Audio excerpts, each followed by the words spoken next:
morning, everyone, and thank you for joining us today. I'm excited to welcome you back to one of our longtime section partners, Tag Marshall, for today's webinar. And we are joined by Bela, the PGA Director of Golf at Sandridge Golf Club. He and Bodo today will be walking us through how Sandridge is using on-course technology and data to improve the pace of play and elevate the player experience at busy club just like Sandridge. Bela, thank you for being here today and sharing your experience with everyone on the call. So before I turn everything over, just a quick reminder that PDR credits will be awarded for attending today's session, and I'll make sure that those get posted following the webinar. But I just wanted to thank you all for joining us today, and I really hope that you enjoy the session. Over to you guys. Awesome. Thank you, Taylor, and all the best for your event today. I hope you raise lots of money and everyone has lots of fun.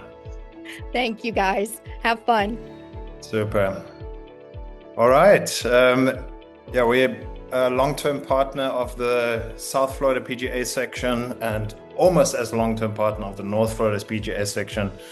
I believe South Florida is actually our first ever section partnership, and we're now partners to 15 or so sections. So they have laid the groundwork with us, which is awesome. My name is Bela Nagy. I'm co-founder of Tag Marshall, and I am very excited to have a special guest with us. Bela, how are you this morning? And where are you sitting? That doesn't look like Pebble Beach. No. Good morning, Bodo. No, that's up in Pine Valley. I think it's the second hole up there. It's a beautiful spot. So yeah, I love it. Even though you had plenty of photos to choose from Sandridge, I'm sure that would have been impressive. But you are a man on the move. I believe you're about to go on a little trip to play some amazing golf courses. Tell us about that. yeah, next week heading out to Scotland with a group from here, 12 guys. We're going to go to Dundonald, stay there for a few nights, and play Prestwick, Troon, and Western Gales, then head over to Turnberry and play there a couple times before we head back. Super excited. Yes, fantastic. A few of those are partners of ours, so we'll keep checking in. You guys are nicely on pace on your trip, and of course, maybe we can sneak a tracker on you to see where you're going whiskey tasting. That sounds like an amazing trip ahead. But today we are talking about all the work that you have done to earn the right to go on a trip away, and it's no mean feat. So thanks everyone for joining us. Behind the scenes at Sandridge, using smart integrated on-course tech to improve pace and increase revenue, both big topics. I'd love for Bela to give us a quick introduction to the course, for those of you who don't know Sandridge, and also how you got to be in the seat, which is shifting buildings, I believe. But tell us what's happening at the club and your journey in golf. Sure. So I've been Sandridge Golf Club now for 31 years, and we're a 36-hole public daily fee facility, very busy. Last year we had a record year where we did 130,008 rounds of golf for the two golf courses. And with that, since COVID, like every other golf course in the South Florida section, plus around the country, I'm sure we've all experienced a major boom. Because prior to COVID, we were healthy with 95 to 97,000 rounds per year. And since COVID, we've seen a 30% increase basically in rounds played, plus revenue, which is a good thing, which has prompted us to actually give me more ammo for a new clubhouse, which is currently under construction, and we'll be hopefully moving in mid-August to sometime early September. We'll have actually a nice banquet facility, new restaurant and bar, and just all new facilities there, so to kind of complement the two golf courses. Amazing. And 31 years also means that, and you've always been a busy club, but now you're extra busy.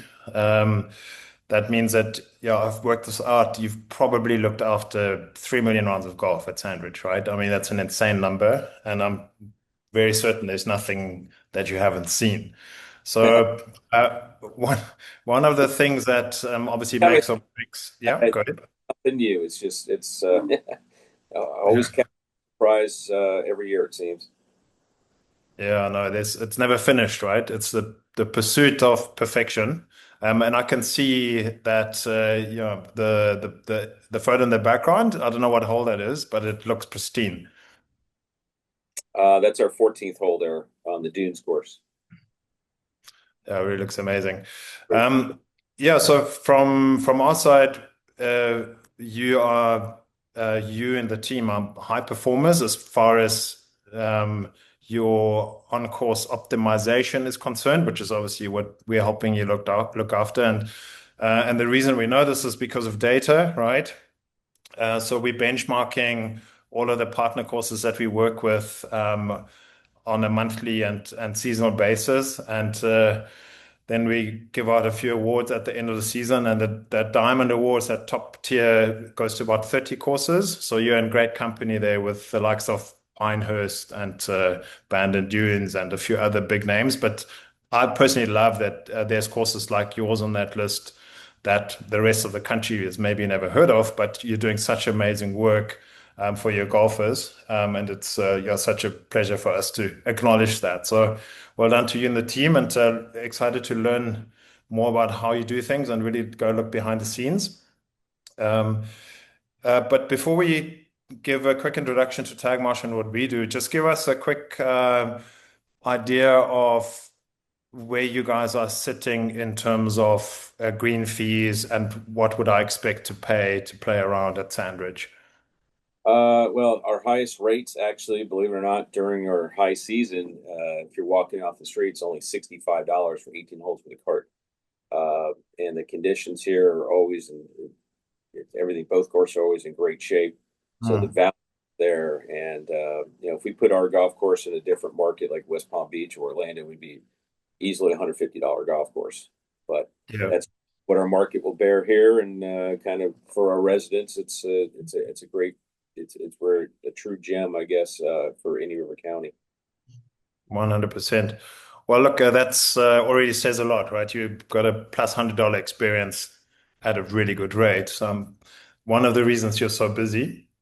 Um, yeah, and busy is what we help operators do well, right? At Tag Marshall. So we are now on 900 partner courses. Very blessed to work with some of the very best. Obviously you've got this enviable trip coming up to Scotland. You're not playing at the old course this time around, but they're one of our partners, as is Carnoustie and a few other side, but the majority of our partners, obviously in the US and Canada, and there's the likes of Pinehurst on this list, Kiowa, Pebble Beach, Baltusrol, Shinnecock hosting the US Open in just a few weeks.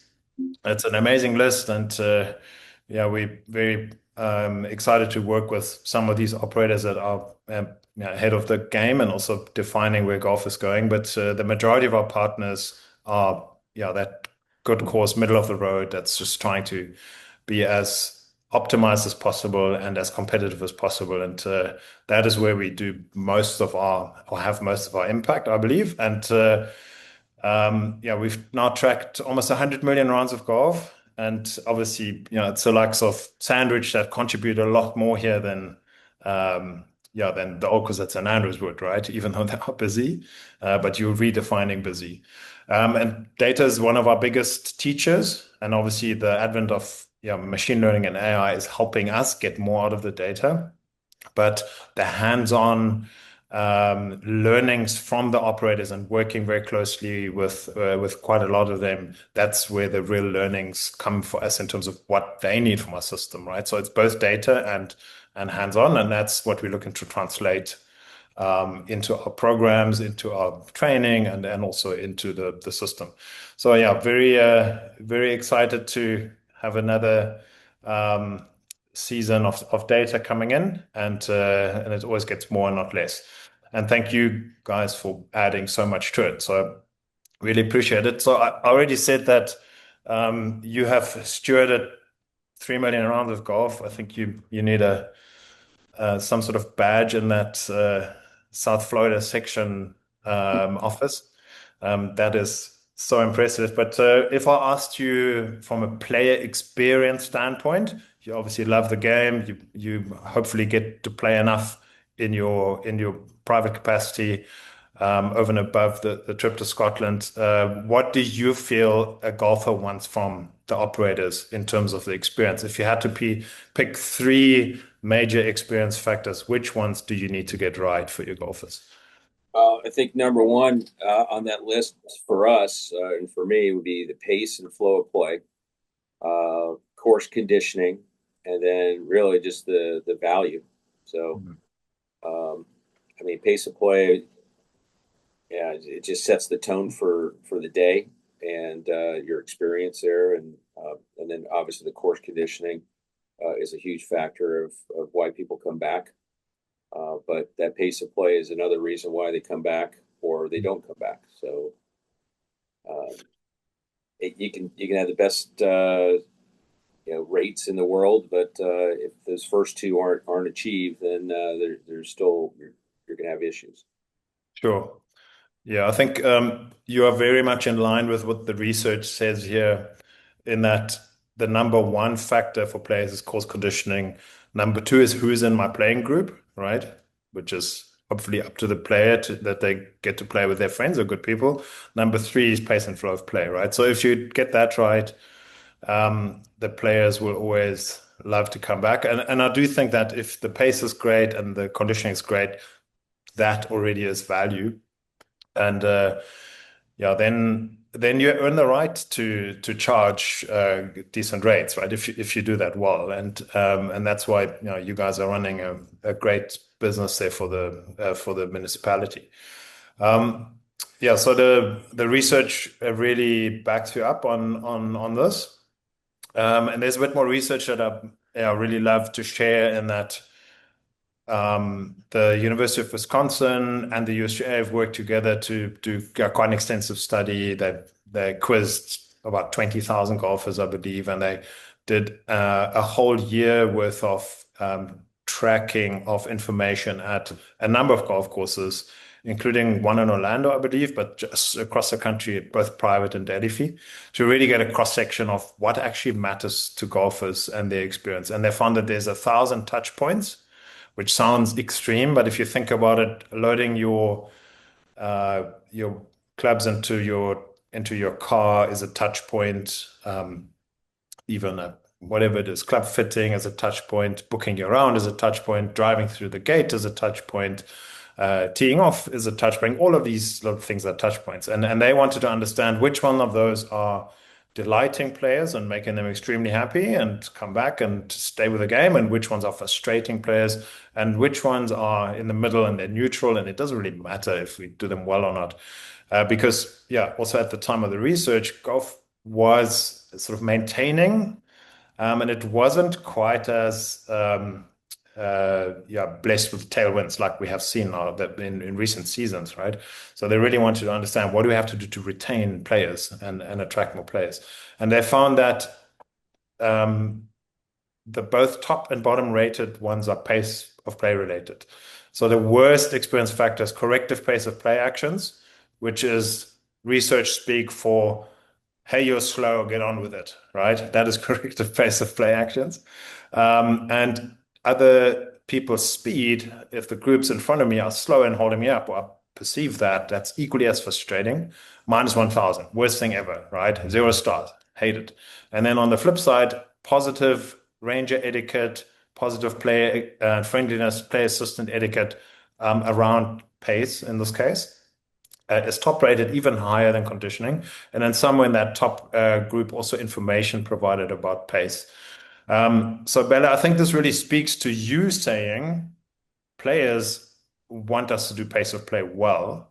And what are some of the things that you've learned in terms of how you position an interaction and make that friendly, versus how we used to be? We just hope that somebody who is an authority figure out there is barking at people and getting them moving. What have you learned, and how's that how does that research resonate with you? Well, first of all, I think the ranger has one of the hardest jobs out there at our place, because as soon as they pull up on a group, it's like when you're on the road and you see a police officer behind you, and you get a little bit nervous, and things start to speed up or whatever. You start to get a little clammy, and then all of a sudden you see blue lights, and now you're on the defensive. So Mm. with Tag Marshall in the system, before my Rangers even approach anyone, they're already fueled with the ammo of whether that group's ahead of time, on time, behind time. And that group already knows as well, just because of the screen that they have on their golf cart, that's flashing, hey, you guys are so many minutes behind. So they already have a clue to that, but it really helps with the interaction with the group, having that iPad for the Ranger where they know exactly which group to go to, that's causing the issue. I think that's the biggest thing with Tag Marshall. It's been the biggest help for us, is we know which group to go to. Where before they'd ride around the course, if they saw a gap, they could go up to that group that's maybe causing the gap, or maybe they weren't even causing the gap. We maybe just had a gap, and then that was a negative interaction in the past, because that group was actually on time before the ranger talked to him, because he didn't have that information. So with Tag Marshall and the system, and the coloring on the screens, we know to go to the purple guy, because they're the person that's the holding people up, and then everyone behind them, they're being held up by that person.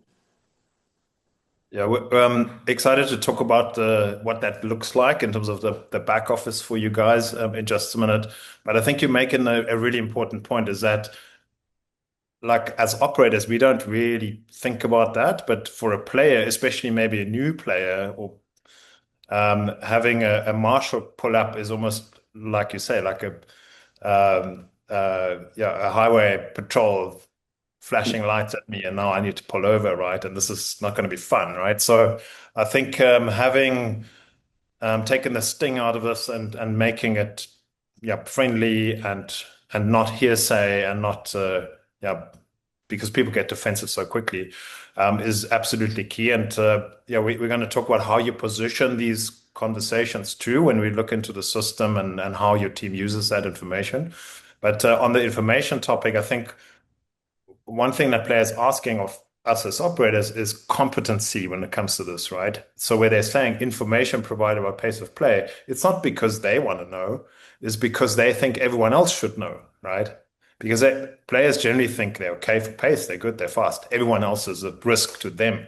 So if you have information and it's part of your communication and workflows, and there's clear expectations set, and they know that you've got their back in terms of, hey, we respect your time, value your time, and make sure that things are moving. That's really what they want to see from us. So yeah, one of the things that's we're always data driven, right? On the very nerdy end of the scale of how we understand the industry that we're supporting here. And one of the data points that's come through, obviously golf is growing. Fantastic. We'll talk about latent demand in just a minute. There's lots of it, all good news. But the big key for us is, as an industry, is we want to retain these players. And the data says that the highest risk of players dropping out of the game again is the first 2 years, right? When they're just getting set in the game. And we've had such an inflow of new players. How do we ensure that they stay? And the number here for our public golf course operators actually is scary, and that 21% of public golfers leave the game every year. So for us to just retain the number, we have to find another 21% to fill that up. So doesn't it make sense to reduce the churn, keep the players to 10%, right? And rather than grow the game further, right? So the retention is absolutely key. Sure, we want to attract new players, and they're coming. Golf is all over Netflix, social media. It's sexy, it's cool. This is definitely happening, but retention is the new gold, right? So, Bela, you're obviously busy, and you also have a mandate from the municipality, right, to grow the game. Tell us a little bit about how you work on retention and the growth. Like what are some of the initiatives that you're running?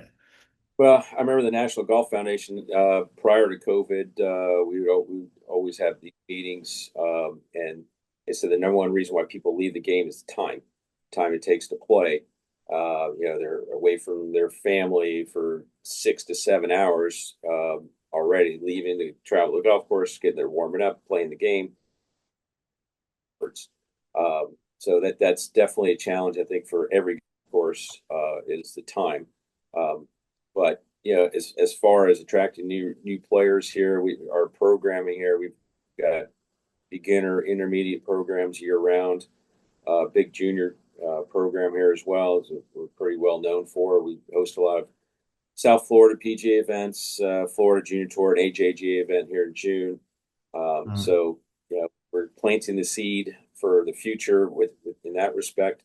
But we're constantly developing new players. We have leagues for 9-hole ladies, 18-hole ladies, men, and couples, and we're actually just started up our summer leagues here on Tuesdays, Wednesdays, and Thursday nights. So we've got it's just having activities and programming for all different aspects of the population. Sure. Yeah, and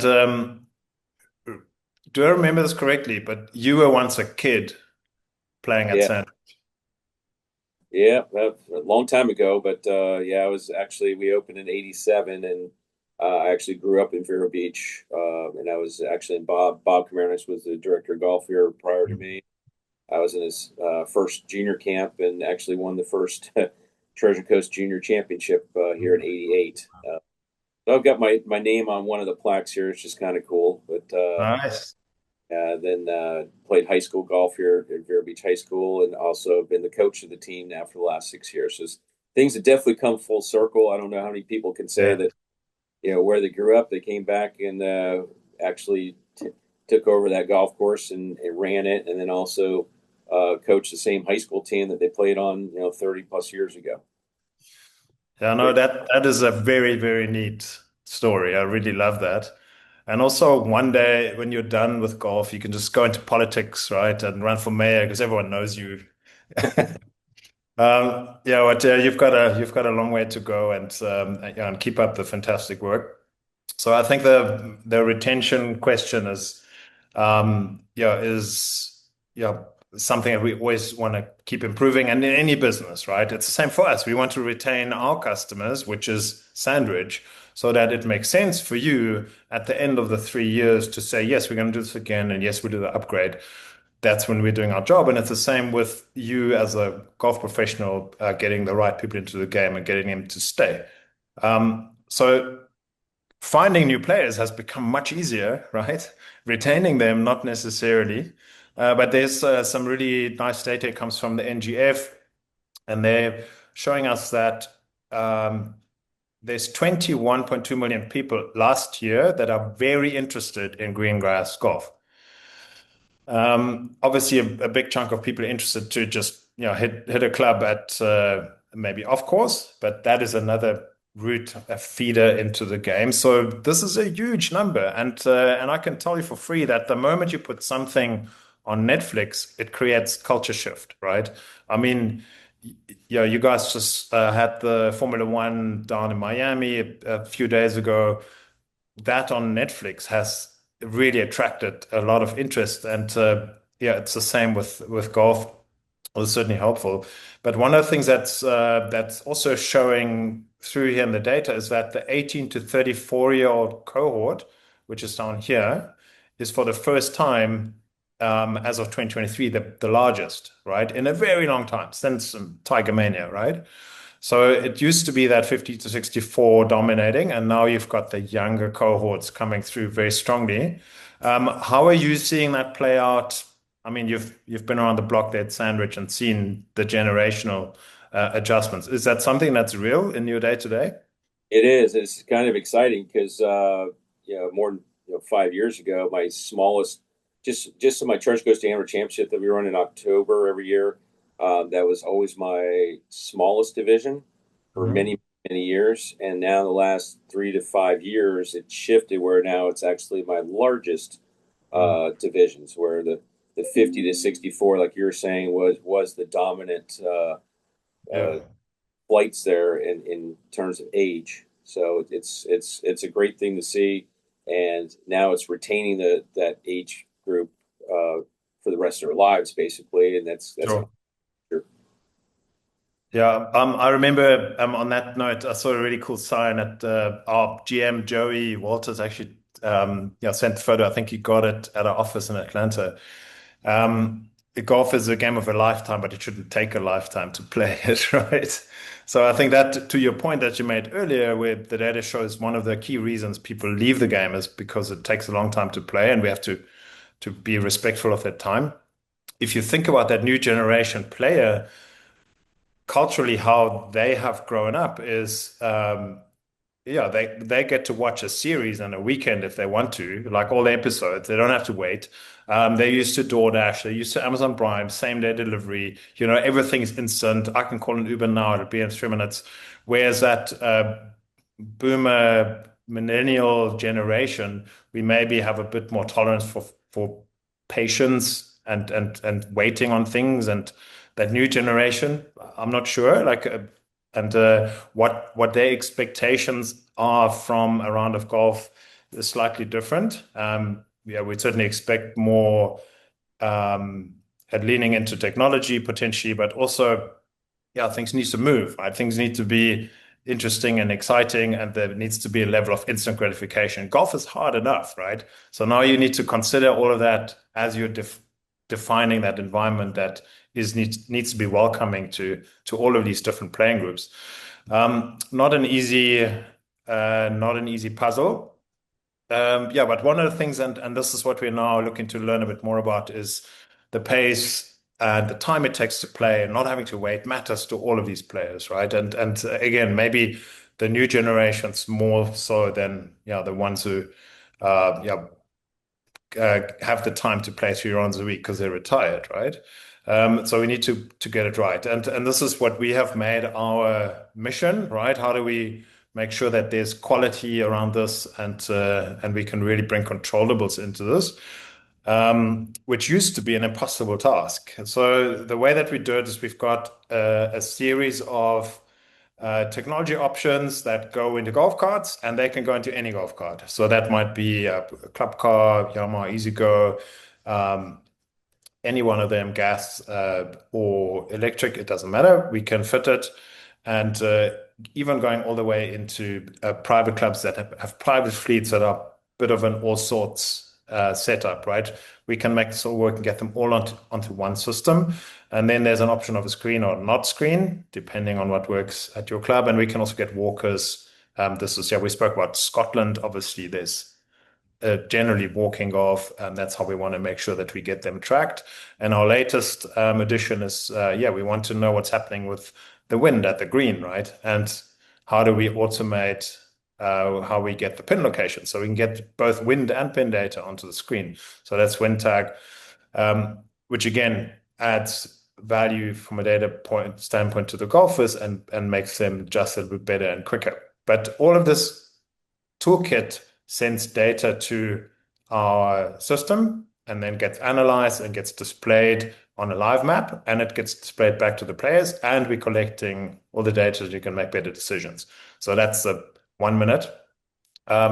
Taking a step back here, Bela, you have come a bit of a journey because you needed to find a way to get technology adopted and also passed as a budget item. Tell us a bit about what of the systems that you have gone through over the last couple of seasons. Well, it first started with just the cart tags, where there was no front-facing device or screen for the customer. It was more of a managerial tool on our end. And actually, we started the first year where we did just the even number carts. We have 160 carts in our fleet. So we did all the even number carts just to start collecting that data and to show my bosses that, hey, this is worth the investment, because we're able to utilize our rangers and our staff to move people along a lot better, more efficiently.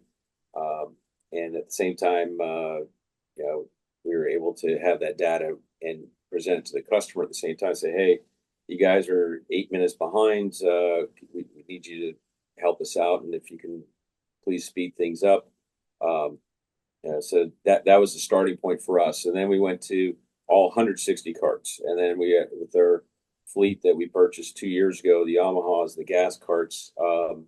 We went to these 8-inch screens, which the golfers obviously love, with all the technology that's on there, and then plus advertisements and other features.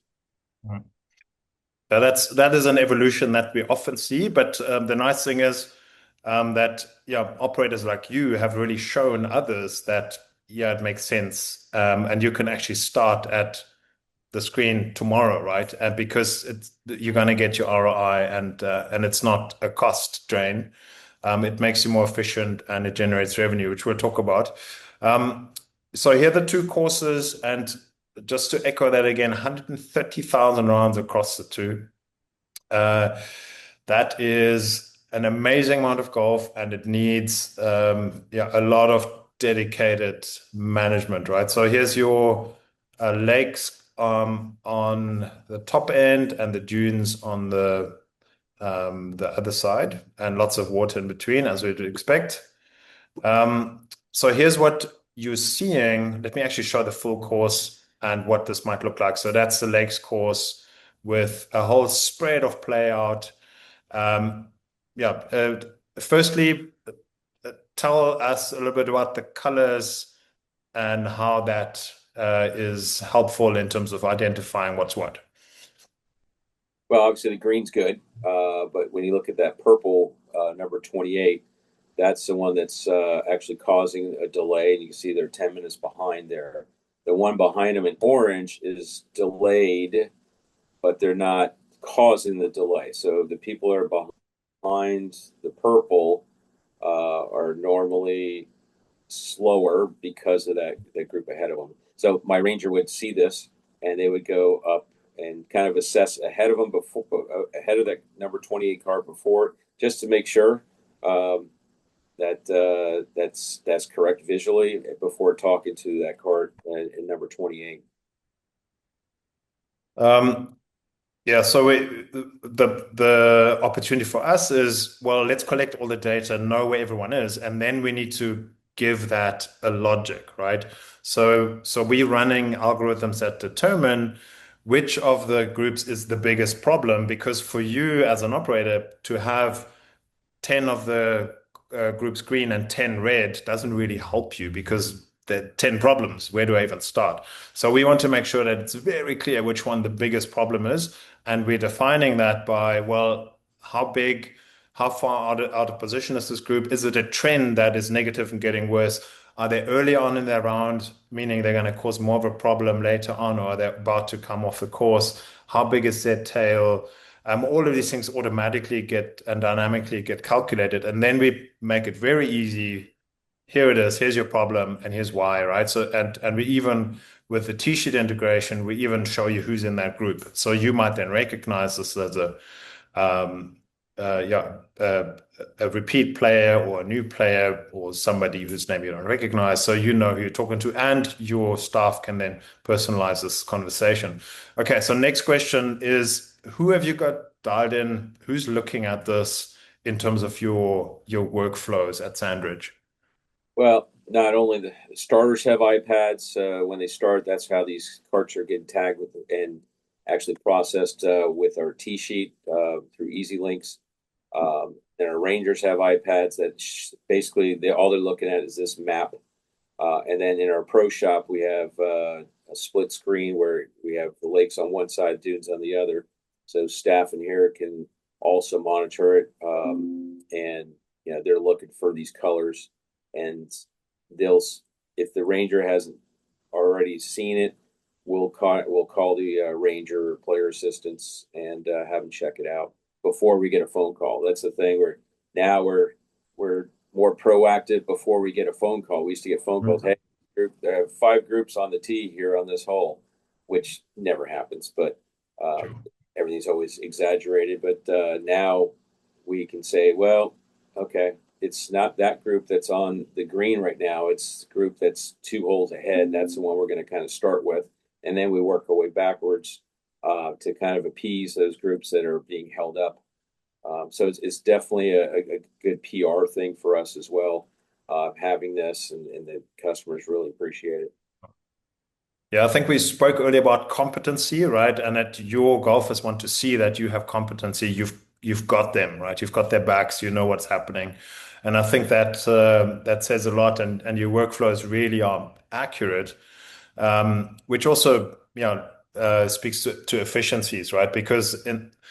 And yes, we do have a lot of operators saying, well, we can really trim back our hours that we're out on a golf course. Do we actually need a marshal, or can I just get a play assistant to keep an eye? They get a notification from the system when they're needed rather than being out there.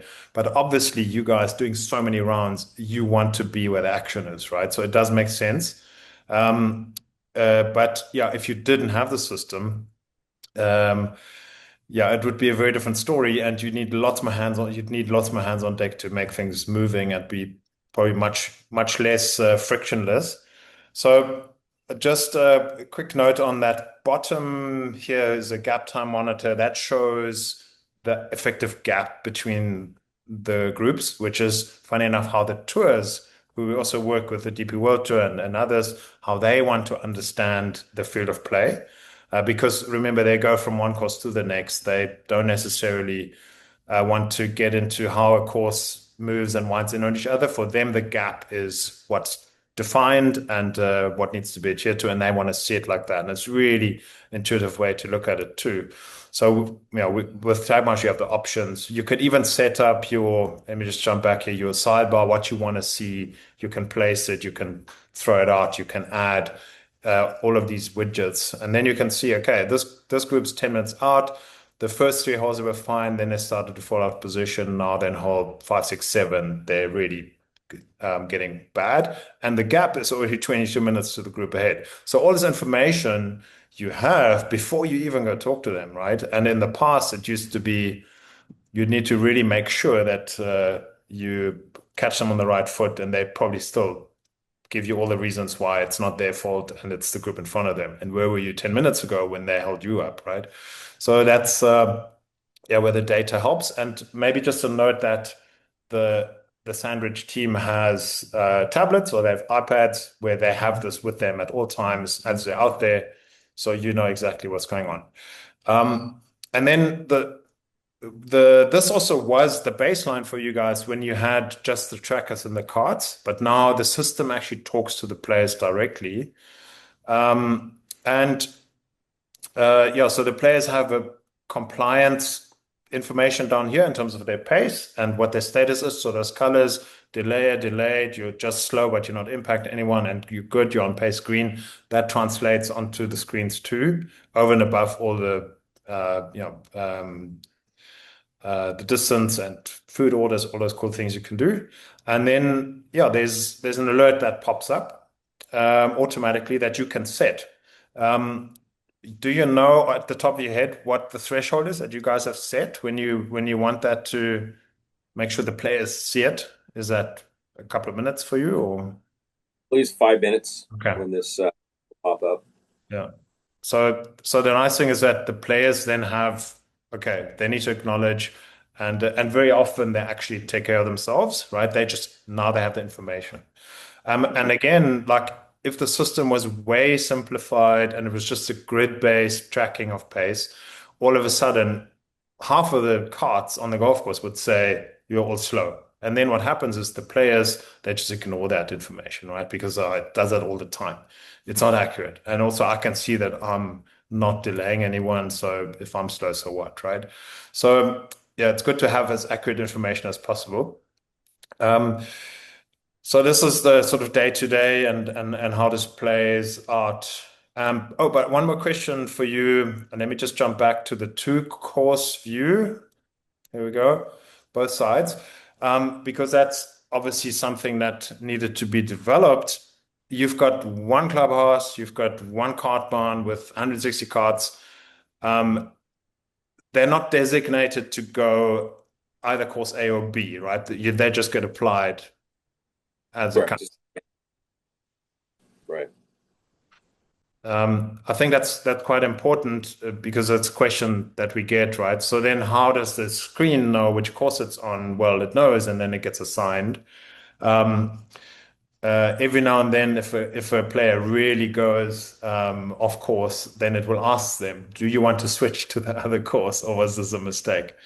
Um, anyway, so it's important that this all works seamlessly, and ultimately, our job is to bring efficiencies to you because it's 2026, right? We want to be able to rely on technology so we can do things better and with less friction.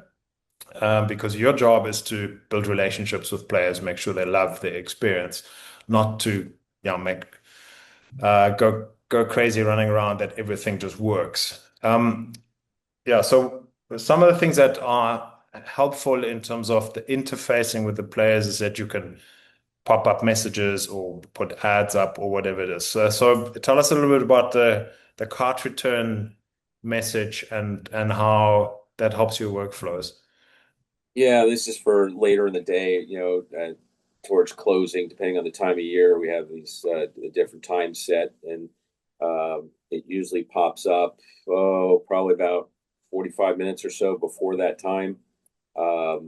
Basically, just alerting the golfer, say, hey, carts need to be in by this time.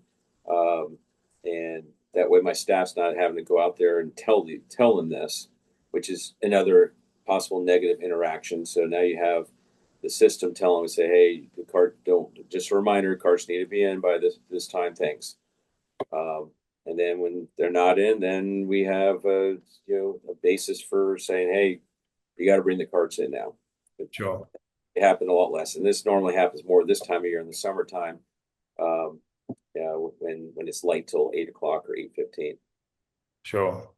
Yeah, look, I mean, from an efficiency standpoint, then you don't need another couple of people going out there chasing players and getting the carts in.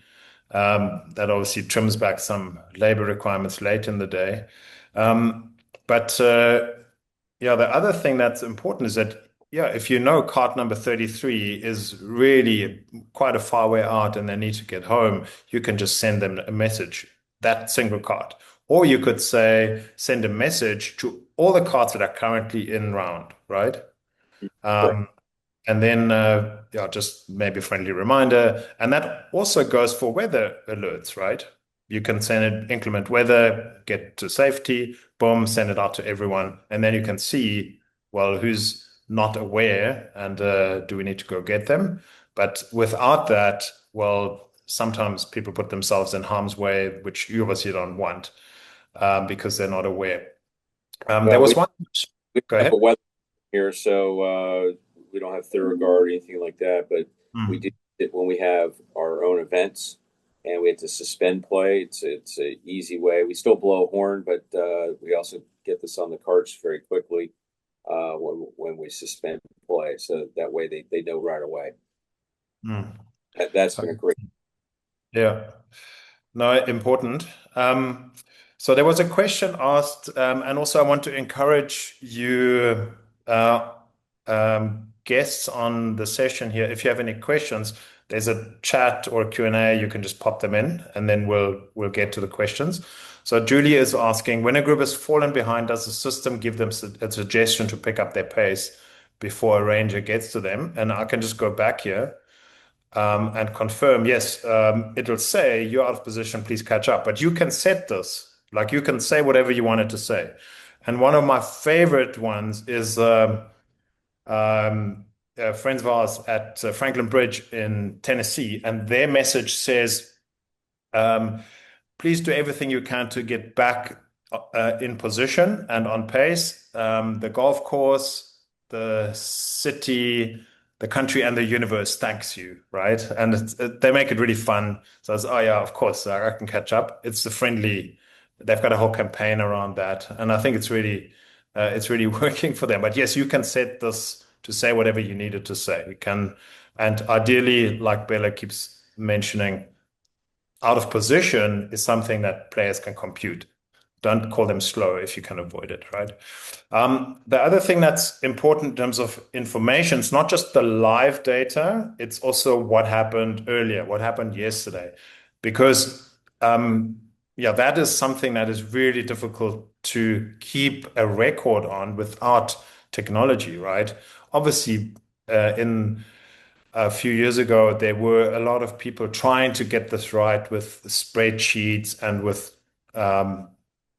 just writing down information all the time, stopwatches, radios, what have you. Really difficult. And especially because everyone's so busy, right? So how can we automate this? So we've got a part of the solution is called a track map, which is a history of every round that got played, including the names of the players straight on the tee sheet. When did they start? When did they finish? How did they go out on the golf course? Were there interactions with the team? Did they go into geofence areas? Yeah, how is that helpful to you guys, processes and workflows? When do you look at that? When do you show that to players? We more or less use this as a managerial tool on our end. We've had situations where a golf cart got into an accident, and we showed the track map here, and actually our county attorney used that data uh, in that situation. I don't know where we're at with that because that was about 6 months ago. Mhm. Funny story is we had a raccoon issue. Where they're stealing food and things from people's carts, um, and at one point we used this mapping to figure out where the carts were Mhm. exactly, so we can kind of figure out where the raccoon stations were. Um, yeah, it's this started about 15 years ago before we had this technology where we started Wow. taking out spots around tees and greens where the raccoons used to hide, and we actually made national news on NBC one night, and we had a couple purses stolen, and I got a phone call in the shop say, "Hey, another purse is stolen." Like, what? Are you kidding me? He said, "Yeah, you need to come out here." I'm like, "Why? Do I need to call the police?" He said, "No, no, you need to come out here." And I said, "Okay, he's in there." I'm like, "What do you mean he's in there? It's a raccoon." Um, Found that person, the other person was taken like a week before. So That is so funny. I love that story. So you could now say, okay, we know more or less they're in this area, or actually exactly, and then you can pop up an alert that's beware the trash pandas coming after your purse, right? Okay, awesome. And in terms of every now and then, pace perception becomes reality for players, right? They think this was a 6 hour round, this was a 100 hour round. Then and sometimes they will not even go and take it up with you. Now they will a week later post on Google that it was horrible, 1 star, never coming back, 6 hour rounds, bad, bad, bad, right? So how do you use the information when things like that happen? Well, especially when someone emails me that. I love it when they email me that because then I can go right to that person's tee time for that day and pull up this track map as well as, okay, what it actually took them to play. And I actually sent them a screenshot of it. Said, hey, well, you guys really were 11 minutes off. And our time pars, our goal time for the lakes is 4 hours, 3 minutes. And for the dunes, I believe it's 4:05. So if they're like 11 minutes behind pace, it's really not bad. It used to be we thought it was a certain time, and then everyone said, "Oh, it's a 5 hour round." And Yeah. looking at our data here, we don't get too many 5 hour rounds, even with the amount of play that we have here, especially during the high season. We're playing 550 to 600 rounds a day here. Sure. Yeah, look, and I know some players are naughty, and so firstly it's perception, but also they're like, hey, I'll try, maybe I get a rain check, maybe also maybe I get my money back or whatever, or free meal. So always helpful to have data. Um, and especially if you're so busy, right? Okay, so the other consideration is your superintendent obviously is doing a sterling job, making the course work so well despite all the traffic. How is the geofencing helping making sure that the players are aware of sensitive areas?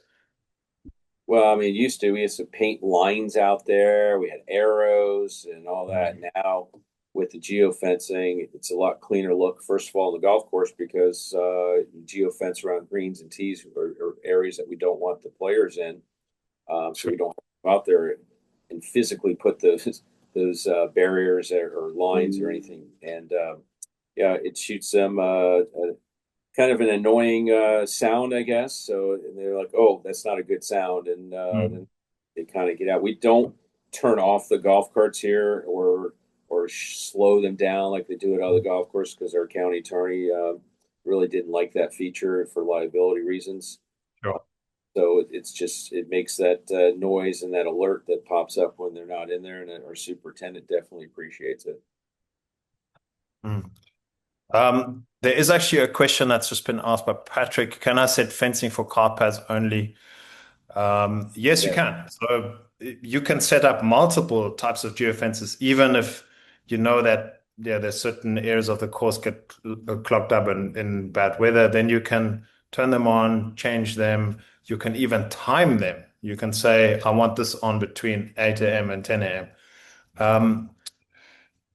Yeah, and that's you've got full control over that. And the nice thing is you can set it so the players see the geofence on the screen too, right? So they don't just all of a sudden get beeped at, but they actually know where they're not supposed to go. Yeah, then how does satellite drifting and recalibration work for geofencing? So this is another good question. So we're actually just rolling out a later generation because the traditionally GPS is using one network of satellites, and now we have access to multi-networks, right? So up to 20 satellites can now get the geolocation much quicker and more accurate, which means that there's no reliance on the single network. Where sometimes you might be in a bad position to get an accurate reading quickly. So that new upgrade really helps that makes that even more accurate. But the nice thing is that generally golf courses obviously are well positioned to have good coverage, right, for GPS accuracy because you're outdoors. We do have one course in California that's got giant redwoods, and that's basically like being in the middle of the city. And 2 or 3 of those holes, they need to be a bit more careful with how they set their geofences because it just cannot get that accurate. But generally, golf courses are a perfect showcase for making GPS and geofencing work. Okay, so let's jump ahead, and I also need to keep us on time here. There's so much amazing insight. Gaining a deeper course understanding, and this is the data stuff, right? And obviously, we're always looking to optimize revenue opportunities. And I really love that story of how you started to plug technology in step by step to show the city that this was worth it, right? Because like if technology needs to do 2 things, it needs to help you save money, it needs to help make you money, right? And if it answers that, then it's got a place. So one of the backroom data points that we're tracking is what we call an analytics hub, which has a single day view of all rounds that got played. So you can see the same color logic applies here again as per tee time. And then you can also look at time periods, like you can look at a week, you can look at a weekend or a month, and then the single days would then show as a single bar that has one success rating, as in yes, it was on pace, or no, it was over. And then we also look at the hole by hole run times, halfway house, turn times, all of those things get analyzed and tracked all the time.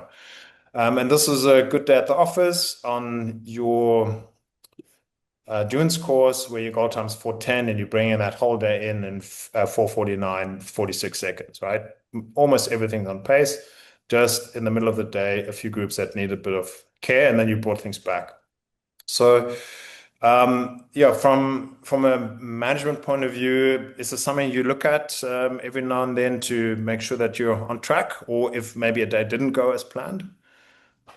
Usually, we're so busy here at this, usually after the fact, look at it or that day. If I see something that's a a little off, or we get calls or whatever, I go straight to this analytics hub, and figure out, okay, well, which group are we talking about? If it's a repeat offender, then I have more ammo basically to talk to that person.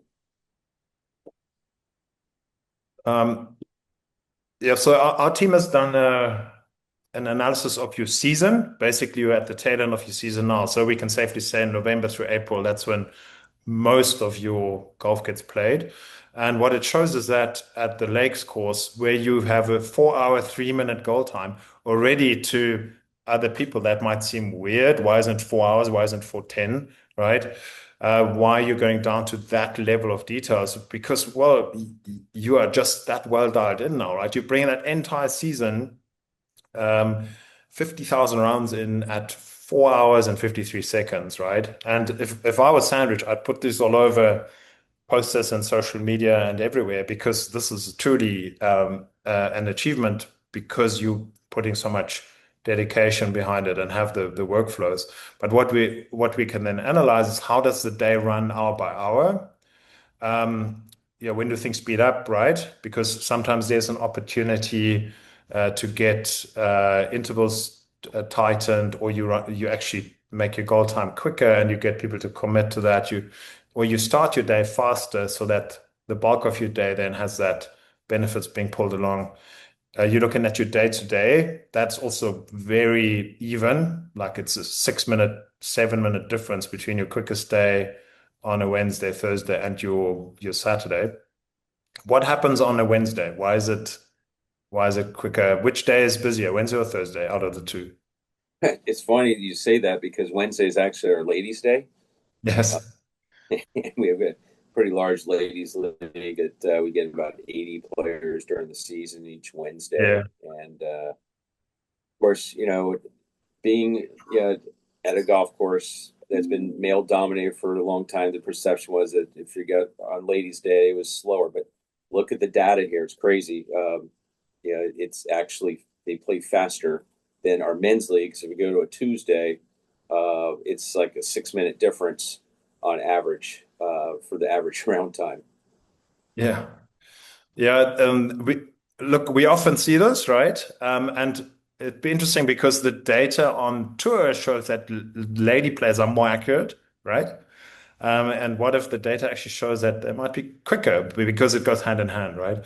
And maybe not as I've got to play off the tips and go crazy and really try. Can I get there? Like us men always want to do, right? But yeah, it's important to understand the data holistically, and then all the way down to a single day. Did we do well? Didn't we do well? And then holistically, where can we tweak? Where can we get better? And one of the things that I really like that you guys have implemented is variable goal times. So it's not flat goal time applied to the whole day, but you're starting your day faster at 3:45. That's the benchmark. And then you're going to 3:55 and then to 4 hours.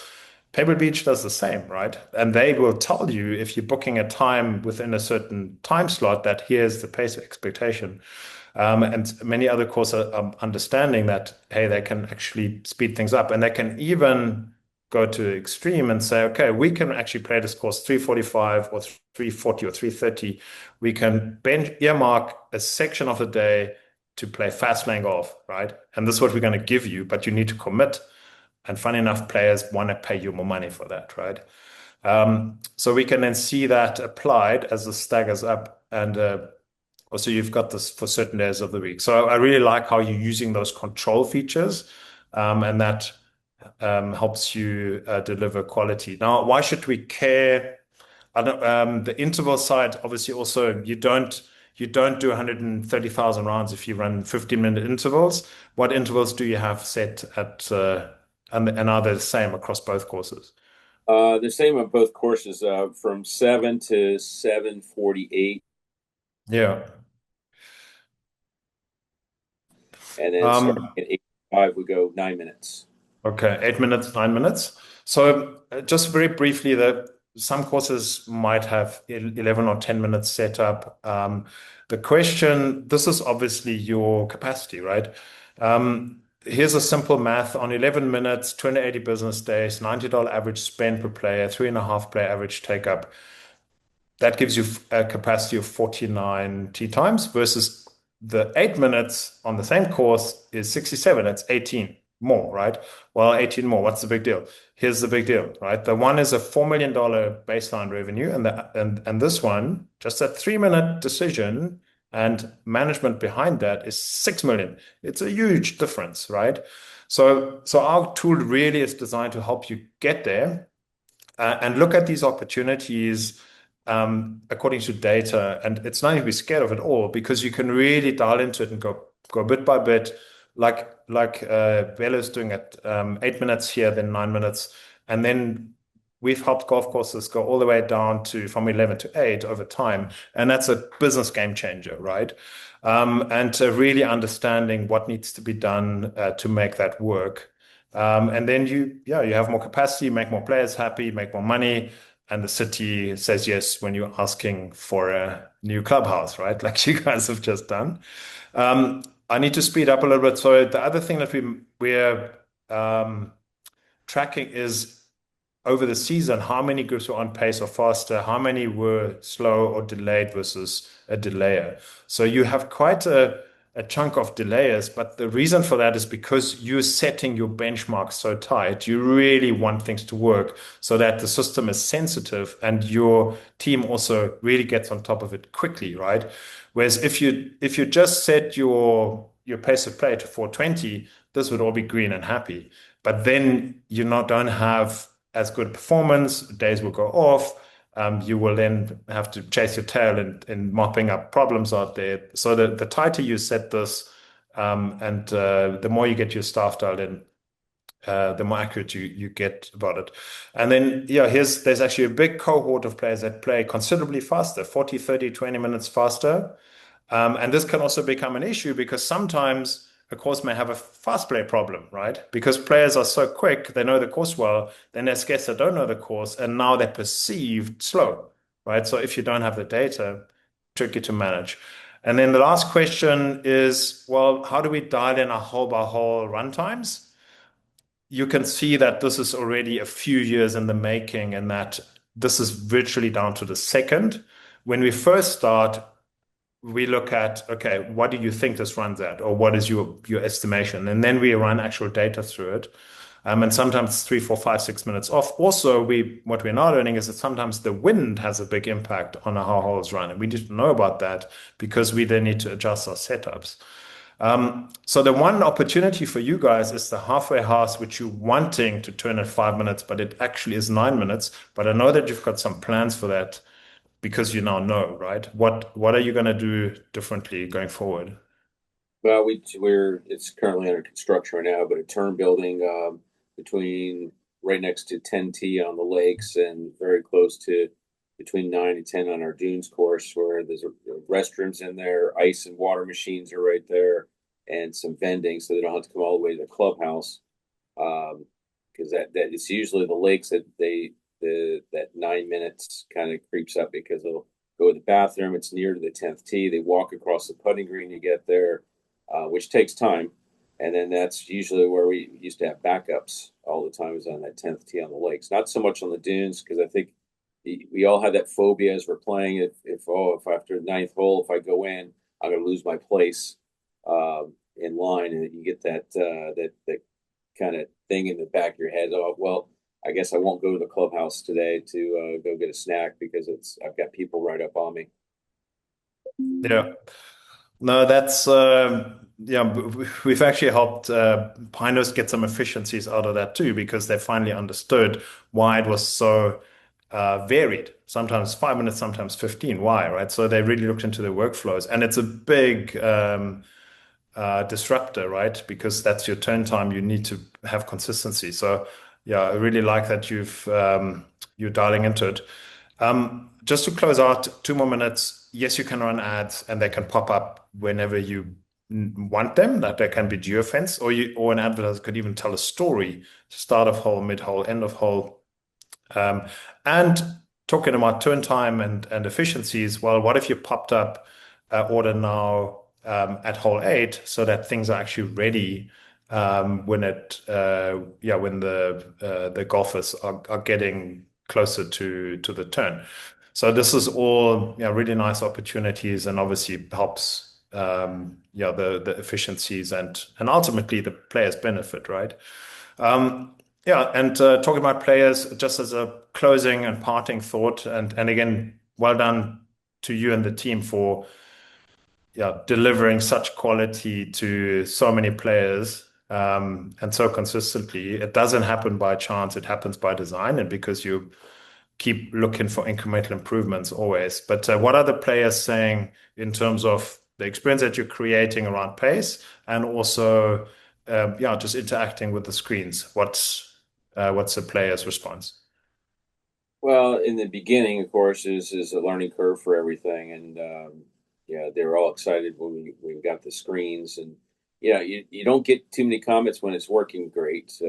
It's always the comments. Well, this ads, sometimes the ads, people don't like them, but they're part of life now, anyways, and I think it's great for us to be able to bring in extra revenue from them, and but they actually like the whole experience now with the screens, and having the ability to message us as well, and then see if they're out of play or out of position.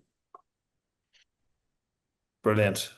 And look, I think the fact that you're busy, and if you had a few more tea times, they'd also be busy. It speaks for itself. And well done to the city for keeping things so well balanced in terms of the value, right? So having $100 experience for $65 is amazing. Long may it last. So you all will get PDR credits applied to you. All of you have stayed on, which I believe is the majority. If you want more, we have a whole lot of education material on our academy, which is 45-minute videos like this one that go into the detail a bit more, and they're also PDR accredited. So reach out and we can open those up, absolutely free for you to learn about. And this is the wrap up. Bela, thank you so much for your time and for being such a wonderful partner to us. Enjoy your well-deserved break now as the season winds down, and your trip to Scotland. And we look forward to you hopefully having another record year as you start getting going again. When is that for you guys? August, September? Oh no, not till we actually get a little slower in August, September, so we get a nice little break there, and then usually mid-October things start to ramp back. Thanksgiving. All right. Okay, Bela, thank you so much, and all the best for the trip, and we will see you at the PGA show latest, which is next year. Great, all right. thank you. Thanks for your time.